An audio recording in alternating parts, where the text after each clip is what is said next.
কক্সবাজারে যাওয়ার পরে আমরা জানতে পারি কক্সবাজারে অনেক বড় করে বারুণী স্নানের অনুষ্ঠান করা হয়।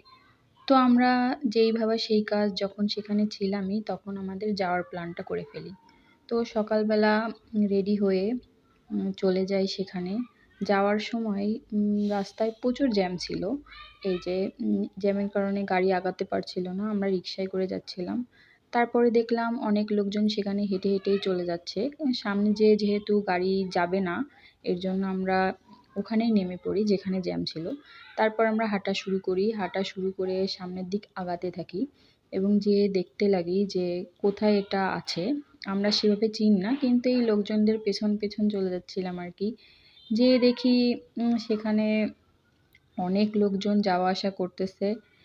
আমরা একটু দেরিতেই গেছিলাম। অনেকে আর কি স্নান সেরে চলেও গেছে, আবার অনেক লোকজনও তখন ছিল।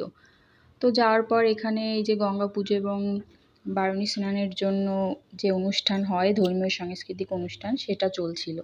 তারপর সেখানে একটু সময় দাঁড়িয়ে থেকে আমরা সামনের দিকে এগিয়ে গেলাম, যেখানে সবাই বারুণী স্নানের জন্য স্নান কার্য করছিল।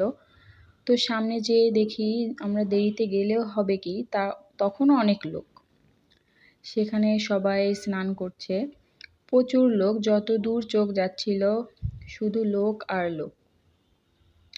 এখানে অনেক বড় করে অনুষ্ঠান হয়। আমরা যার কাছে শুনছিলাম সেই বলছিল যে এখানে প্রতি বছর অনেক বড় করে এটা উদযাপন করা হয়।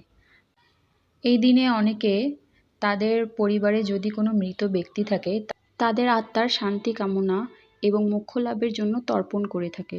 তো এনাদেরও দেখছিলাম এনারা এখানে এসে হয়তো তাদের পরিবারের কারোর জন্য তর্পণ করছিলেন।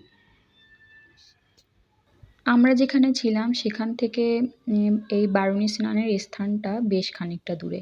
এটা হচ্ছিল কক্সবাজারের কবিতা চত্বরে। তো আমরা সেইভাবে কোনো প্রিপারেশন নিয়ে আসিনি, এই জন্য আর বারুণী স্নানটা করা হয়নি। তারপরে আমরা এখানে বেশ কিছু সময় ছিলাম। এরপর আমরা সামনের দিকে এগোতে থাকি। এগিয়ে যাওয়ার সময় দেখতে পাই এখানে দুই পাশে বয়স্ক পুরুষ মহিলা যারা বসে আছেন ঠাকুরের ছবি নিয়ে, তাদের লোকজন অনেকেই, সবাই না, কিছু কিছু লোকজন টাকা, চাল এগুলো দান করছেন। মৃত ব্যক্তিদের আত্মার শান্তি এবং মোক্ষ লাভের উদ্দেশ্যে তর্পণ করার পর এখানে যারা তর্পণ করেছিলেন তারাও টাকা, চাল ডাল যে যেমন পারছে দান করছিলেন। তো এই বারুণী স্নানটা আসলে আমাদের পুরোটাই আনএক্সপেক্টেড ছিল। এখানে আসার পরেই আমরা জানতে পারি যে এখানে অনেক বড় করে বারুণী স্নান হয়। তো সেইভাবে আসা, আসলে ঈশ্বর চাইলে সব কিছুই সম্ভব। তো তিনি আমাদের কপালে এটা লিখেছিলেন, তো আমরা এটা দেখতে পাই, দর্শন করতে পারি। এটা আমাদের সৌভাগ্য। তো আজকে এই পর্যন্তই। সবাই ভালো থাকবেন। টাটা।